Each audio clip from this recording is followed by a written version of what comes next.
Alors, la gamme de la Mégane E-Tech remaniée, les tarifs en hausse, apparemment. Du coup, Renault retouche une nouvelle fois les prix de sa Mégane E-Tech. Les ruptures d'approvisionnement des semi-conducteurs ont contraint à des arrêts de la production sur la chaîne de Douai début octobre.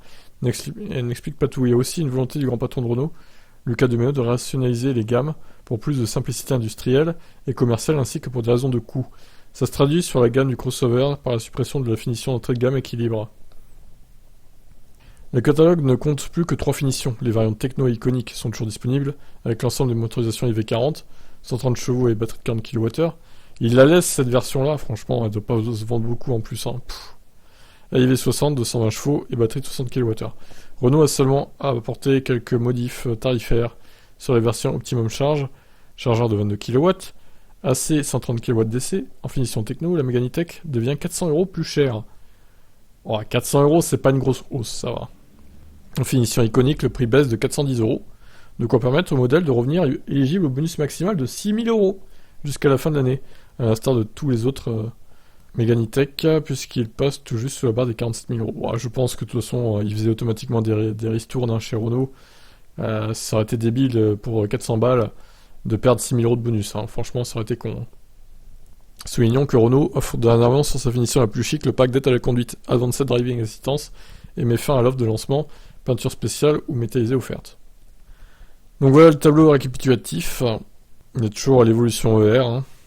Donc avec la batterie de 60 kWh, mais le moteur de la IV40, 130 chevaux. C'est bien de la proposer aussi. Donc en gros, ticket d'entrée 32 200 € pour la version IV40 standard, bonus déduit. Et pour la IV60, 130 chevaux, ticket d'entrée 35 200 €, bonus déduit, avec la finition supercharge. Donc encore une fois, pour 3 000 €, vaut mieux prendre celle-là. Hein. Elle a beaucoup plus de choses pour elle, quoi. Et beaucoup plus d'autonomie. Ah bah c'est pas fini, attendez, oh là là, bah oui. Ça c'est tout l'équipement du coup. Très bien. Bah franchement, si j'avais pris la Mégane... Ah, j'aurais peut-être pas pris la 130 chevaux quand même. Si j'avais pris la Mégane, j'aurais peut-être pris la Techno. Voire la IV60 Optimum en fait, je sais pas trop. Mais comme elle n'a pas le V2L, hein, c'est ce que je voulais moi. Le V2L et puis une prise dans la voiture.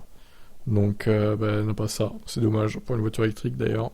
Bon, bah écoutez, je vous laisse commenter, vous en pensez quoi de ces changements au sein de la gamme Mégane E-Tech? Est-ce qu'elle pourrait vous intéresser toujours cette voiture malgré la légère hausse de prix? Même si cette version-là a baissé du coup pour avoir le bonus de 6 000 €. Donc voilà. Ça la met d'ailleurs à 40 990 € bonus déduit. Hors ristourne, remise, que pourrait éventuellement faire Renault peut-être. Allez, je vous laisse commenter, ciao.